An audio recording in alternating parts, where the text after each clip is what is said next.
Potential between A and B.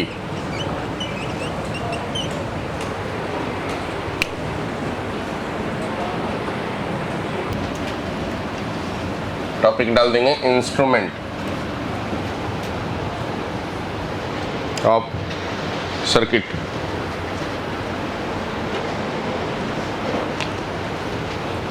पहला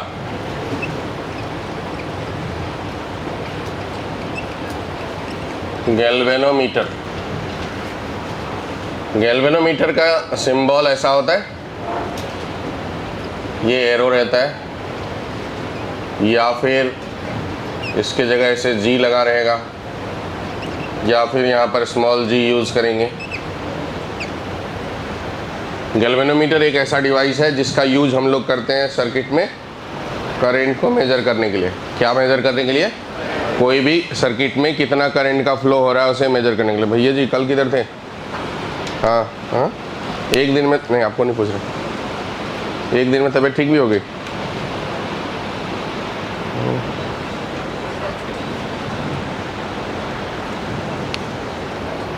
तो अगर किसी सर्किट में इसको हमने कनेक्ट करें तो ये उस ब्रांच में जो है करंट को मेज़र करेगा।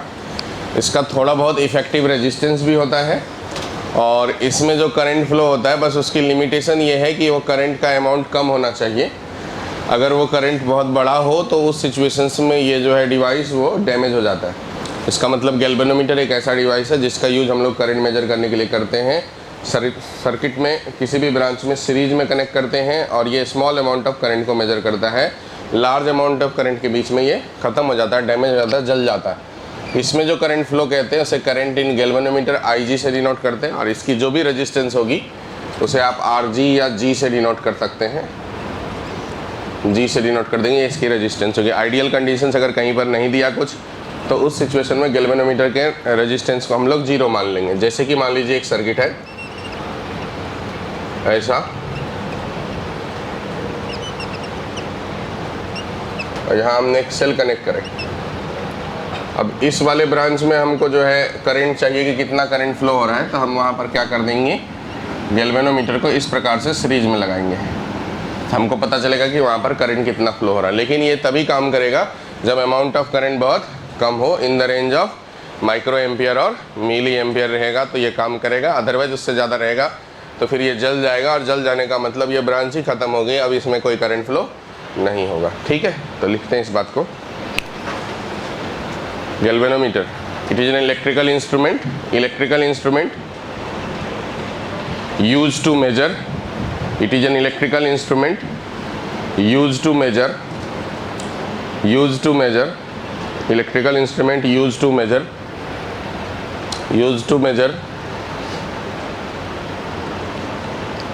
small amount of current in any branch of circuit. Small amount of current in any branch of circuit,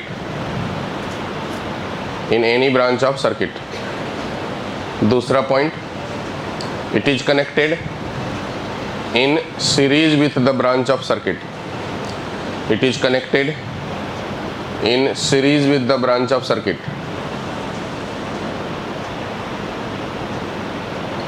It is connected in series with the branch of circuit. तीसरा point, it can measure current only in the range of milliampere or microampere.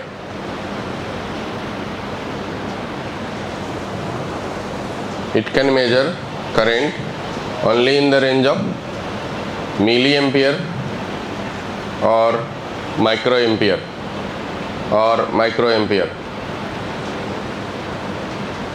अगला point, for large amount of current it will damage.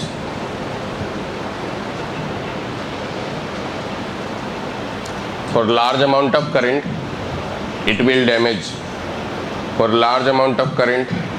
it will damage.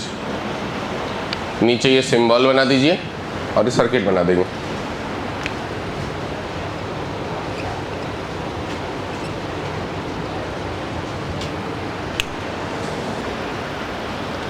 have total 100 deflection.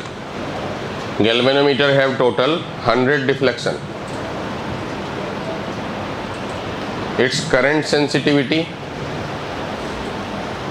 1 microampere per division. 1 microampere per division. 1 microampere per division. 1 microampere per division. Voltage sensitivity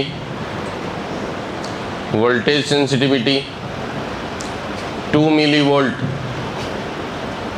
2 millivolt per division. Its resistance 20 ohm. Its resistance 20 ohm. Find the amount of current through galvanometer. Find the amount of current through galvanometer and voltage across it.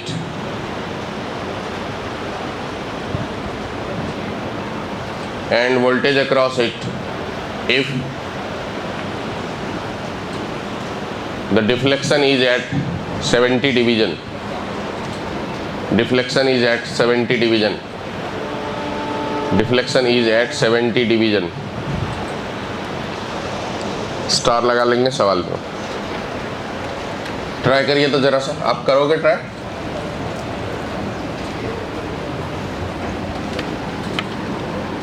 या आप रुक जाओ, मैं ही करता हूँ।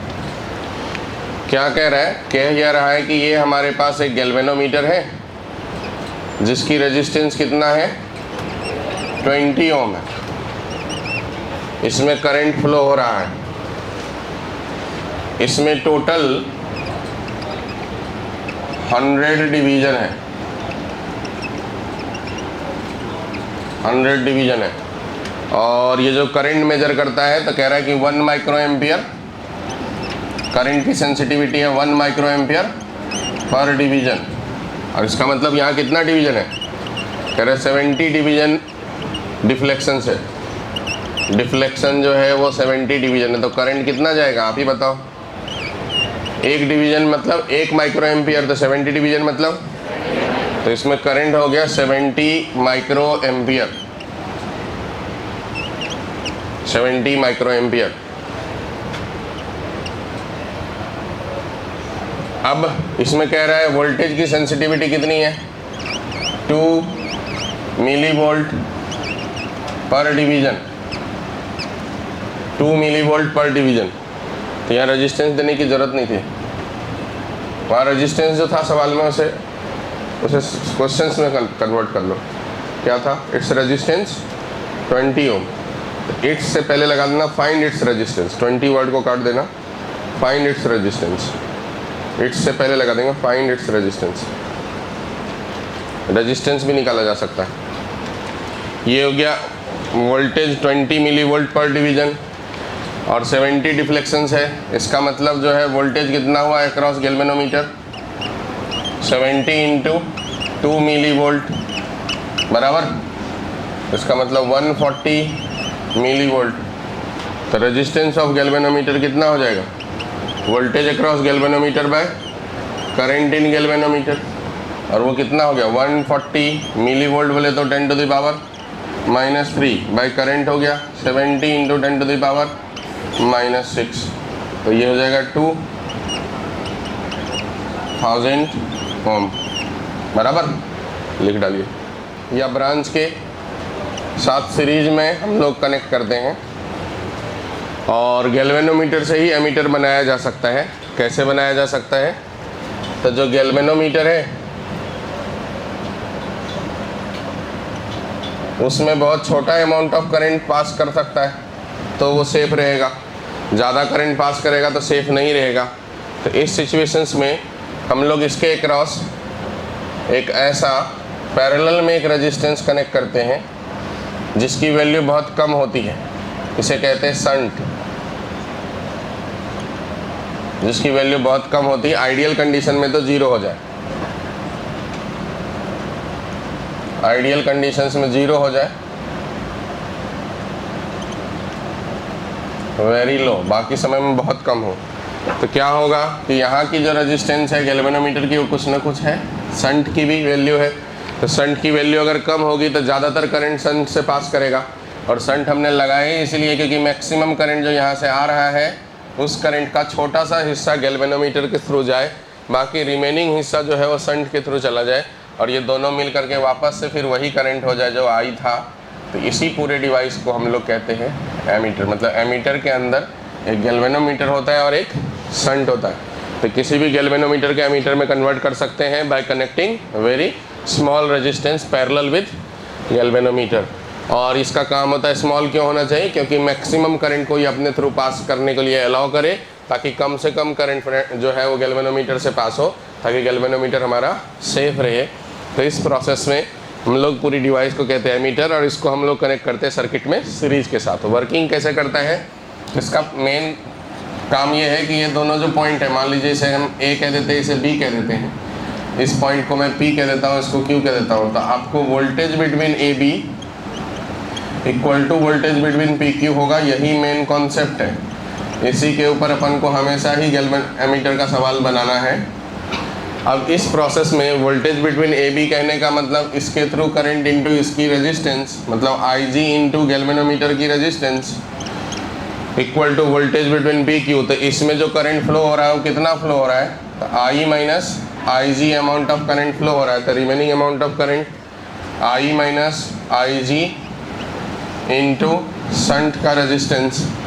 अब इस process को हम लोग थोड़ा सा आगे लेके जाएंगे, तो इसे आई into S minus I G into S करेंगे। आई इंटू एस को एक तरफ रखते हैं, इसको दूसरे तरफ लेके जाते हैं, तो I into S equal to I G common ले लेंगे, हो जाएगा जी प्लस एस। तो जो आई की वैल्यू हो जाएगी वो हो जाएगा I G into G plus S by S. किसी भी गैल्वेनोमीटर में जो करंट फ्लो हुआ आई जी फ्लो किया, और एमीटर में जो करंट फ्लो किया वो आई फ्लो किया। अब इसमें जी जो है गैल्वेनोमीटर का रेजिस्टेंस है, और एस जो है शंट का रेजिस्टेंस है, जिसका डेटा फिक्स रहने वाला है, मतलब ये फैक्टर फिक्स रहने वाला। इसी फैक्टर के करस्पॉन्डिंग वहाँ मैकेनिकल सिस्टम होते हैं जो कि आई जी के डिफ्लेक्शंस को आई के डिफ्लेक्शंस में कन्वर्ट कर देता है। मतलब अमाउंट ऑफ करंट जो है गैल्वेनोमीटर में आई जी ही फ्लो किया, लेकिन एमीटर का डिफ्लेक्शंस हमको आई बताएगा। इसमें जो ये प्रोसेस है जी प्लस एस बाय एस, इसे कहेंगे फिगर ऑफ मेरिट। किसी भी इंस्ट्रूमेंट का मतलब एमीटर का इसे कहा जाता है figure of merit. Figure of merit, ये जितना ज़्यादा होगा उतना ज़्यादा बड़ा करंट जो है मेजर करेगा वो एमीटर, ये जितना कम होगा उतना छोटा करंट मेजर करेगा एमीटर। इसमें जो एमीटर की इफेक्टिव रेजिस्टेंस है, अगर उसकी बात करेंगे रेजिस्टेंस ऑफ एमीटर, इसका मतलब ये दोनों रेजिस्टेंस पैरेलल में, तो हो जाएगा G into S by G plus S. Galvanometer का resistance into shunt by galvanometer plus shunt बराबर। जब भी आपको बोलेगा एमीटर का रेजिस्टेंस निकालने तो वो फॉर्मूला लगाएंगे, करंट निकालने बोलेगा तो ये फॉर्मूला लगाएंगे। लेकिन ये फॉर्मूला अगर ध्यान नहीं रहा तो सीधा सीधा आप ध्यान रखिए कि इसका वोल्टेज और इसका वोल्टेज हमको हर बार इक्वल करना है, उसी से अपने आप अननोन डेटा जो है वो आ जाएगा। तो मेन कॉन्सेप्ट जो है वो यही लगाते रहना है हर बार सवालों के अंदर। तो लिखते हैं थोड़ा सा इसके बारे में। Ammeter, it is an electrical instrument used to measure any amount of current in any branch of circuit. Electrical instrument used to measure any amount of current in any branch of circuit.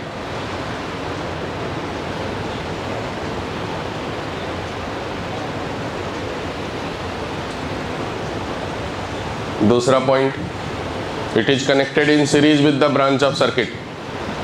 It is connected in series with the branch of circuit. In series with the branch of circuit.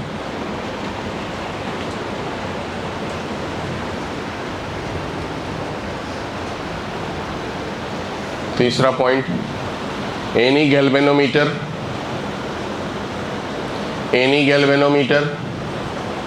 can be converted to ammeter. Any galvanometer can be converted to ammeter by connecting by connecting small amount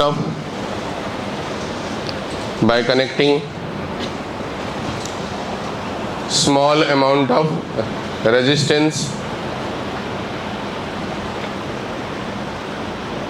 bracket में लिख देंगे known as shunt,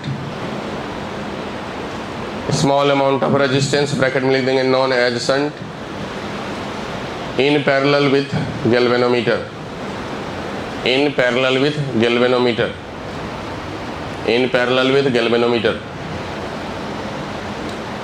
in parallel with galvanometer. तीसरा point, in ideal condition shunt should be zero, in ideal condition shunt should be zero. और जब shunt zero हो जाएगा तो resistance of ammeter zero हो जाएंगे। देखो 0 into G by G plus zero तो क्या हो जाएगा, जीरो। तो आइडियल एमीटर का इसीलिए रेजिस्टेंस जीरो लेते हैं। तो इसी में कंटिन्यू करके लिखेंगे एंड रेजिस्टेंस ऑफ एमीटर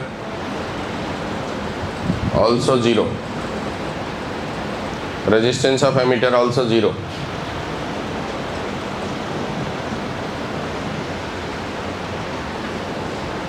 लिख लिए। चलिए अब ये डायग्राम वग्राम बना करके ये सब इक्वेशंस लिखें। कैसे करते हैं, तो जैसे ये गैल्वेनोमीटर है, इससे करंट फ्लो हो रहा है और उतना ही करंट जितना कि ये सेफ रहने के लिए फ्लो हो रहा है, मतलब ज़्यादा करंट अगर आए तो उसमें ज़्यादा करंट ना जाए, इतना ही करंट बचे, इससे ज़्यादा करंट यहाँ से पास ना हो सके, इसके लिए एक सीरीज में रेजिस्टेंस लगाते हैं। इस रेजिस्टेंस की वैल्यू बहुत हाई होना चाहिए, आइडियल कंडीशन में तो इनफाइनाइट होना चाहिए। मतलब आइडियल अगर वोल्ट मीटर है तो R जो है वो टेंस टू इनफाइनाइट हो जाना चाहिए। तो इसी डिवाइस को कहते हैं हम लोग वोल्ट मीटर, जो गैल्वेनोमीटर के साथ सिंपली एक सीरीज में हाई रेजिस्टेंस कनेक्ट करके बनाया जा सकता है। इसका काम है पोटेंशियल ड्रॉप को मेज़र करना, वोल्टेज को मेज़र करना है। और इस प्रोसेस में ये जो मेज़र करता है वो जो एक्चुअल अमाउंट है उससे थोड़ा सा कम हो जाता है। क्यों थोड़ा सा कम मेज़र होता है, अब इस बात को देखते हैं। तो मैं एक आपके सामने एक क्वेश्चंस करके दिखाता हूँ।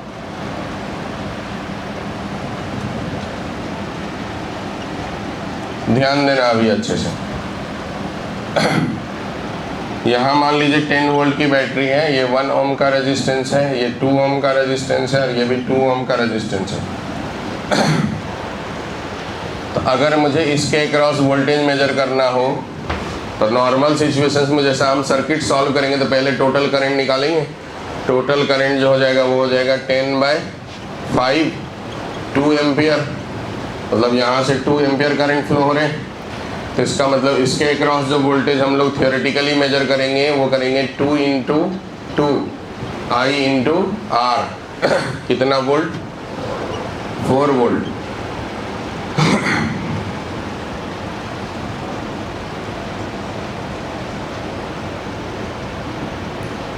लेकिन अगर इसको हम लोग वोल्ट मीटर लगा करके मेजर करें तो वोल्ट मीटर के लिए हमको यहाँ एक पैरेलल में कनेक्ट करना पड़ेगा। ये एक पहली प्रोसेस है। इसके साथ अभी यहाँ पर 2 एम्पियर करंट फ्लो हो रहा है, लेकिन अब हमको इसके अक्रॉस वोल्ट मीटर लगाना है। तो मैं क्या करता हूँ, इसी सर्किट को फिर से बनाता हूँ।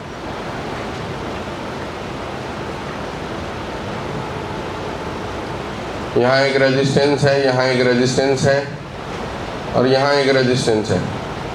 2 का, 1 का, 2 का, 10 वोल्ट की बैटरी था। इसके अक्रॉस में एक वोल्ट मीटर लगा दिया जो कि हमको मेजर करके बताएगा कि इसके अक्रॉस पोटेंशियल कितना है। तो अगर मान लीजिए कि इसकी रेजिस्टेंस, वोल्ट मीटर की रेजिस्टेंस अपन को फ़िलहाल मालूम नहीं, थोड़ी देर के लिए इसको 2 मान लेते हैं, ऐसा मान लेते हैं। लेट रेजिस्टेंस इसकी 2 ओम। तो इस पर्टिकुलर सिचुएशंस में जो सर्किट है उसकी इफेक्टिव रेजिस्टेंस बदल जाएगा। जैसे यहाँ पर इफेक्टिव रेजिस्टेंस कितना था, R इक्विवेलेंट 5 ओम था। अब इस सर्किट में इक्विवेलेंट रेजिस्टेंस बदल जाएंगे। 2 और 2 का 1 हो जाएगा, 1 + 1 2 + 2 4। इफेक्टिव रेजिस्टेंस बदल गया। इफेक्टिव रेजिस्टेंस बदलने से मेन करंट बदल जाएंगे। और मेन करंट हो जाएगा 10/4। इसका मतलब 2.5 एम्पियर। ये 2.5 एम्पियर यहाँ करंट पहुँचेगा। अब इस 2.5 एम्पियर करंट जो है रेजिस्टेंस के हिसाब से बढ़ जाएगा इस जगह में आने के बाद, क्योंकि यहाँ पर 2 ब्रांच है। तो यहाँ पर क्योंकि हमने ऐसा वैल्यू यूज़ करे कि दोनों बराबर बराबर है, तो ये हाफ यहाँ हाफ यहाँ, तो 1.25 और यहाँ पर भी 1.25 एम्पियर करंट फ्लो होगा। तो जब इसके अक्रॉस वोल्टेज बताएगा वोल्ट मीटर, वो क्या बताएगा, वोल्ट मीटर की जो रीडिंग बताएगा वो बताएगा कि उसके थ्रू करंट फ्लो हो रहा है 1.25 इंटू उसकी रेजिस्टेंस है 2, और इसको मल्टीप्लाई करेंगे तो कितना हो जाएगा 2.5 वोल्ट। जबकि उसी सेम सर्किट में बिना वोल्ट मीटर का जो वोल्टेज हमने मेजर किया वो कितना किए, तो ये एक्चुअल में है और वो हमको रीडिंग करके मिला, वोल्ट मीटर ने बताया। तो कम मिला या ज़्यादा, ज़्यादा मिला, कम मिला। इसका मतलब ये हुआ कि वोल्ट मीटर जो है वो एक्चुअल वैल्यू से कम मेजर करता है, और जो डिफरेंस है उसी को एरर कहते हैं। बराबर, मतलब ये इस पर्टिकुलर सिचुएशंस में कितना का एरर हो गया वोल्ट मीटर लगाने से, 1.5 वोल्ट का एरर हो गया। ठीक है, तो वोल्ट मीटर जो है वो सही रीडिंग मेजर नहीं करता है। वोल्ट मीटर जो है एक्चुअल से कम जो है रीड करता है, जितना एक्चुअली में होना चाहिए उससे कम पोटेंशियल रीड करता है। ये बात समझ में आ गया। अब अगर हमको एक्चुअल रीड करना होता है तो क्या करते, अगर इस रेजिस्टेंस की वैल्यू बढ़ाते जाएंगे तो गैल्वेनोमीटर में जो करंट फ्लो हो रहा है उसकी वैल्यू कम होती जाएगी। मतलब यहाँ वोल्ट में यहाँ की रेजिस्टेंस बढ़ाएंगे तो जो वोल्ट मीटर की रेजिस्टेंस है, रेजिस्टेंस ऑफ वोल्ट मीटर क्या हो जाएगा, resistance of galvanometer plus R, यही है ना। तो जैसे जैसे हम आर की वैल्यू बढ़ाते जाएंगे वैसे वैसे रेजिस्टेंस ऑफ वोल्ट मीटर बढ़ता जाएगा, और जैसे जैसे रेजिस्टेंस ऑफ वोल्ट मीटर बढ़ता जाएगा वैसे वैसे उसमें फ्लो होने वाले करंट कम होते जाएंगे, और अगर इसमें फ्लो होने वाले करंट कम होते जाएंगे तो इसमें फ्लो होने वाले करंट का अमाउंट बढ़ता जाएगा। मान लीजिए कि एक समय आया कि इसकी रेजिस्टेंस 3 ओम हो गई, तो 3 ओम अगर रेजिस्टेंस हो गई तो 3/2 का रेजिस्टेंस का रेशियो, तो करंट हो जाएगा 2/3। मतलब ज़्यादा करंट यहाँ फ्लो होगा, कम करंट यहाँ फ्लो होगा। तो अगर ज़्यादा करंट यहाँ फ्लो होगा तो 2 इंटू ज़्यादा करंट, इसका मतलब वो 2.5 से थोड़ा सा बड़ा पोटेंशियल मिलेगा। मतलब जो एक्चुअल वैल्यू उसके करीब जा रहे हैं। क्या ये बात आपको समझ में आ रहा है। और रेजिस्टेंस को बढ़ा देंगे तो इसकी रेजिस्टेंस और बढ़ जाएगी, तो यहाँ करंट और कम हो जाएंगे, यहाँ करंट और बढ़ जाएगा, और यहाँ करंट बढ़ने से इसके अक्रॉस जो वोल्टेज हमने मेजर करे वो और थोड़ा ज़्यादा हो जाएगा।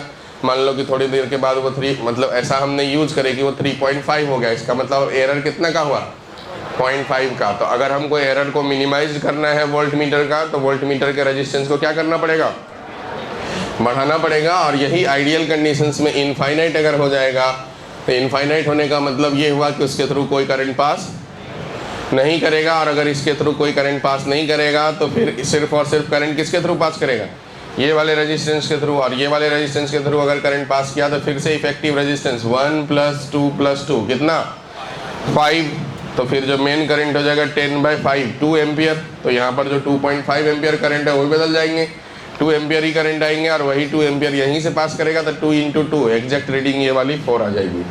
मतलब जब R = इनफाइनाइट हो जाए तो उस सिचुएशंस में एग्जैक्ट रीडिंग आ जाएगा। बराबर है, क्या ये बात आपको समझ में आया।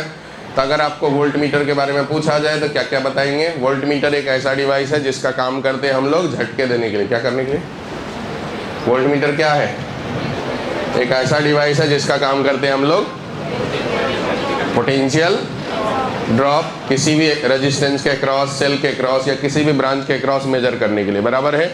इसको हम लोग कैसे कनेक्ट करते हैं, सर्किट में जिस ब्रांच या जिस पॉइंट या जिस रेजिस्टेंस या जिस सेल का हमको निकालना है उसके क्रॉस हम पैरेलली कनेक्ट करते हैं। ये बनता कैसे है, गैल्वेनोमीटर के थ्रू एक सीरीज में हाई रेजिस्टेंस कनेक्ट कर देते हैं तो ये डिवाइस बन के तैयार हो जाता है। ये डिवाइस जो है वो एक्चुअल में जितनी रीडिंग है उससे थोड़ा सा कम मेजर करता है। बराबर है। इसका मतलब इस डिवाइस में एरर आता है। ये बात समझ में आ गया। अगर एरर को मिनिमाइज करना है तो क्या करना पड़ेगा, रेजिस्टेंस ऑफ जो हमने वोल्ट मीटर है उसको बढ़ाना पड़ेगा। इसका मतलब जो हमने सीरीज में रेजिस्टेंस कनेक्ट करेंगे उसकी वैल्यू को क्या करना पड़ेगा, बढ़ाना पड़ेगा। और एकदम एग्जैक्ट ही रीडिंग चाहिए तो इसका मतलब गैल्वेनोमीटर से कोई करंट पास ही नहीं होनी चाहिए, और उसके लिए हमको क्या करना पड़ेगा, resistance of volt meter infinite करना पड़ेगा। तो जब resistance of volt meter infinite होगा उस सिचुएशन में वो एग्जैक्ट रीडिंग दे देगा, तब कोई एरर नहीं होगा। ये बात जम गया, ठीक है। तो लिखते हैं फिर इसके बारे में।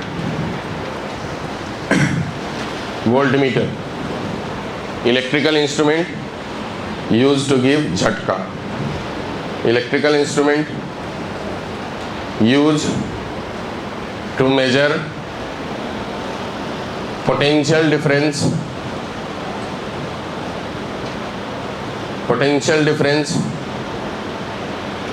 across any branch of any circuit. Used to measure potential difference across any branch of any circuit. Any branch of any circuit. दूसरा point, volt meter connected in parallel with the branch of circuit. Volt meter connected in parallel with the branch of circuit. Connected in parallel with the branch of circuit. Connected in parallel with the branch of circuit. तीसरा point, any galvanometer can be converted to voltmeter. Any galvanometer can be converted to voltmeter by connecting very high resistance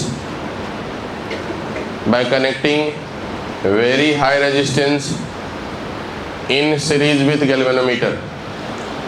Very high resistance in series with galvanometer.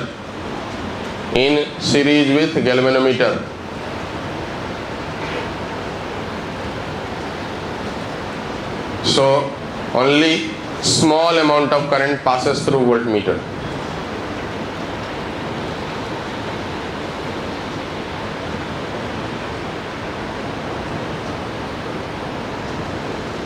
अगला point,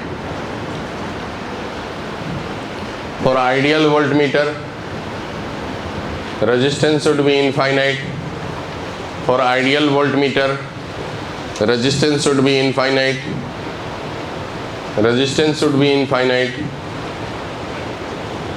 Hence no current through it and it gives exact reading.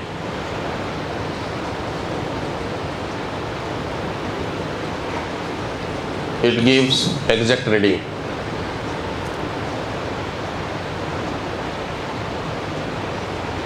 अगला point,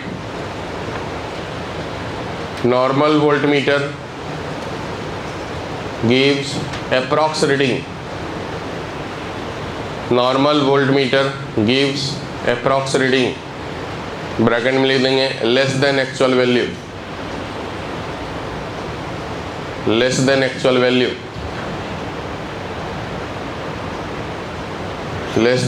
value, and the difference between actual value and reading called error.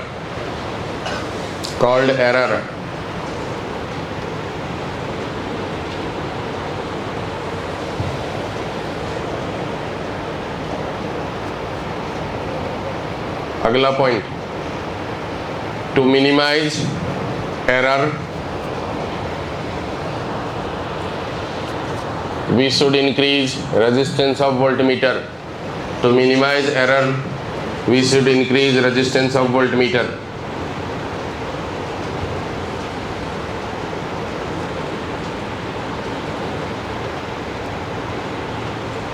लिखिए आप नीचे ये सब बातें आप लिख डाल.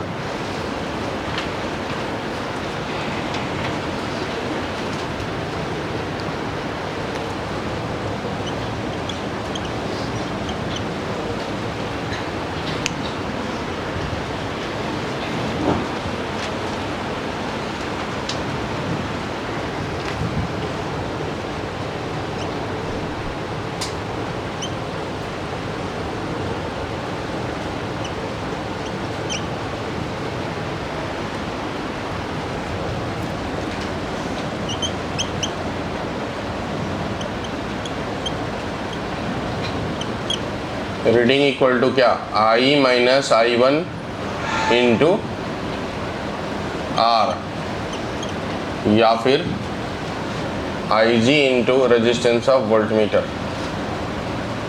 ये है रीडिंग का फॉर्मूला, जो कि रटने से काम नहीं चलेगा।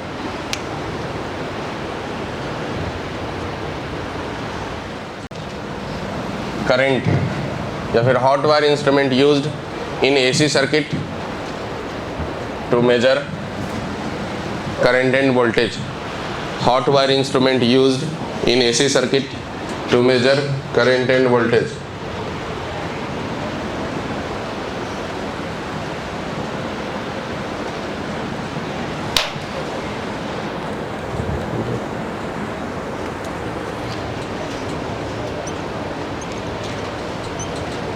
Metre bridge.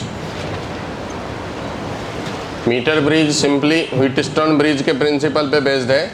इसमें एक वायर होता है जिसका लेंथ 1 मीटर होता है। ये मान लीजिए पॉइंट A, ये पॉइंट B। इसके क्रॉस हमने कोई सेल लगा करके पोटेंशियल डिफरेंस मेंटेन करने का प्रयास करें। यहाँ लेंथ ऑफ वायर जो है वो 1 मीटर होता है। 1 मीटर बोले तो 100 सेंटीमीटर। इस वायर AB का कुछ ना कुछ रेजिस्टेंस होता है।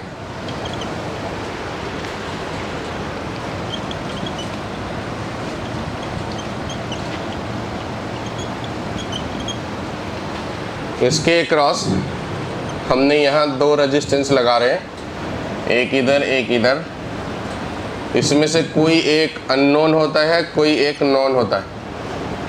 जैसे कि मान लीजिए यहाँ पर फिलहाल मैं ये यूज़ कर रहा हूँ कि ये X जो है वो अननोन है।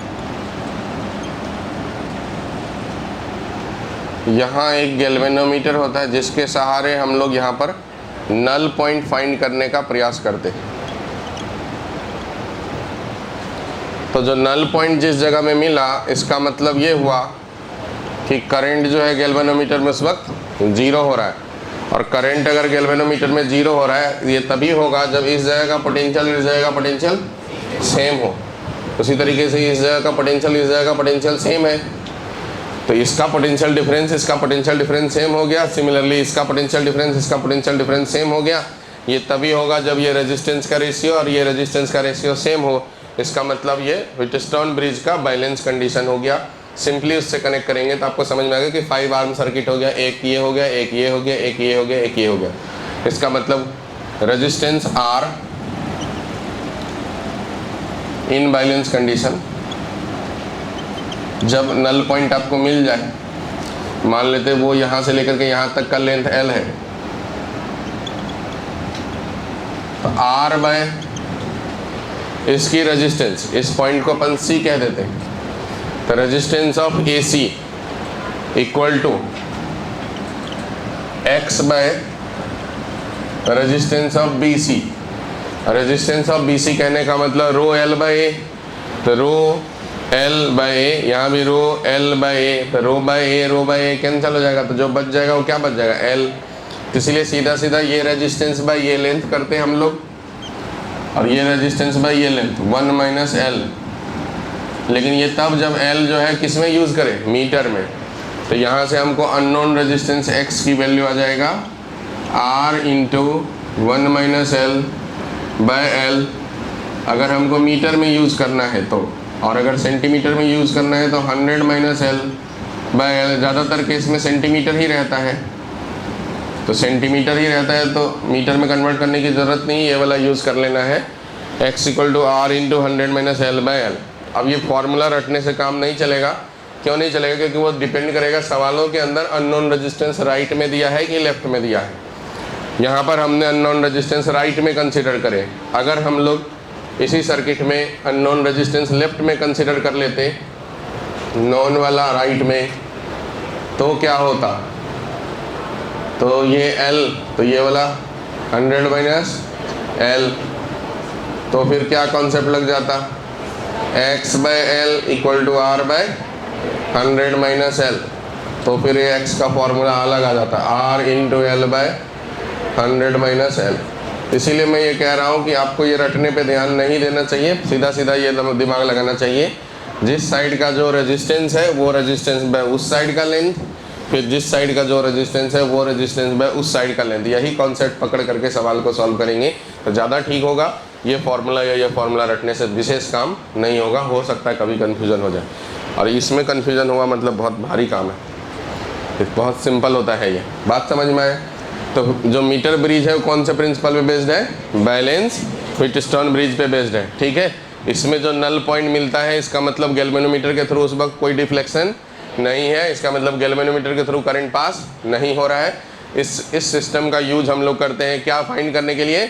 अननोन रेजिस्टेंस फाइंड करने के लिए। एक तरफ एक ब्लॉक में नॉन रेजिस्टेंस लगाते हैं और एक ब्लॉक में अननोन रेजिस्टेंस लगाते हैं, और करस्पॉन्डिंग नल पॉइंट के लेंथ के अकॉर्डिंग हम उसे सॉल्व कर लेते हैं, तो हमको अननोन रेजिस्टेंस आ जाता है। इस प्रोसेस में इस इंस्ट्रूमेंट में जो वायर यूज़ करते हैं वो वायर जो है वो कितना बड़ा होता है? 1 मीटर होता है, ठीक है। उसकी भी कुछ रेजिस्टेंस होती है, जो भी यहाँ से लेकर यहाँ तक उसकी प्रॉपर्टीज़ ऑलमोस्ट सेम ही रहती है, ठीक है। अगर प्रॉपर्टीज़ बदलेंगे तो फिर इसमें चीज़ें थोड़ा बदल जाएगा, क्योंकि ये जो रो बाय एल बाई ए में रो बाय ए कैंसिल करे हैं वो इसलिए कर पाए क्योंकि दोनों तरफ की सब कुछ प्रॉपर्टी सेम थी। अगर सवालों में आगे चलकर वैसे देगा नहीं, लेकिन अगर दिया कि इधर की प्रॉपर्टीज अलग दिया, इधर की प्रॉपर्टीज अलग दिया, तो फिर लेंथ लिखने से काम नहीं चलेगा। फिर इस तरह की रो एल ए, इस साइड का रो एल और ए लगाना पड़ेगा। जम गया बातें? तो लिखते हैं फिर मीटर ब्रिज लिखेंगे। It is based on balance, it is based on balance Wheatstone bridge principle. It is based on Bayes Wheatstone bridge principle.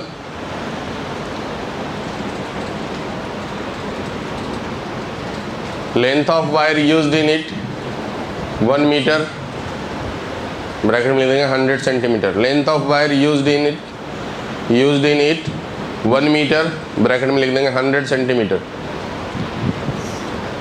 1 metre, bracket में देंगे 100 सेंटीमीटर।